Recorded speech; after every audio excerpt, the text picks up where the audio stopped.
One of the themes in wealth, poverty, and politics, isolation. You've already spoken a little bit about geography, isolation.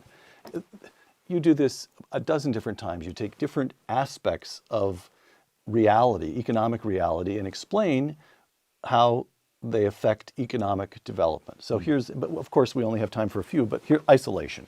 Quote, isolation is a recurring factor in poverty and backwardness around the world, close quote. And you note that people who live in mountains, Afghanistan, Appalachia, you couldn't ask for more separated mountain communities, and yet you see much the same kind of backwardness. Isolation per se leading to backwardness. Explain that. Well, I don't so much explain it as I simply give enormous numbers of examples of it. The mountain people being one, people who are living in isolated islands like the Canary Islands.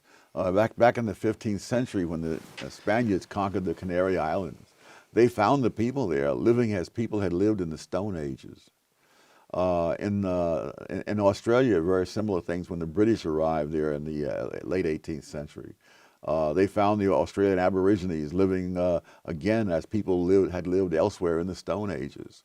Right. You find wherever there are enclaves of groups that are isolated from what other groups are doing. You find the same thing, socially isolated, politically isolated, for whatever reason.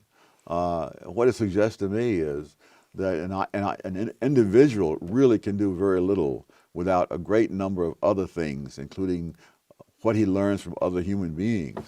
And if you have some group of 3,000 or 2,000 living in some mountain village, whether in Italy or Kashmir, wherever, you're not going to find them keeping abreast of people who are living in port cities and in touch with the whole rest of the human race. Okay, so trade is important? Yes.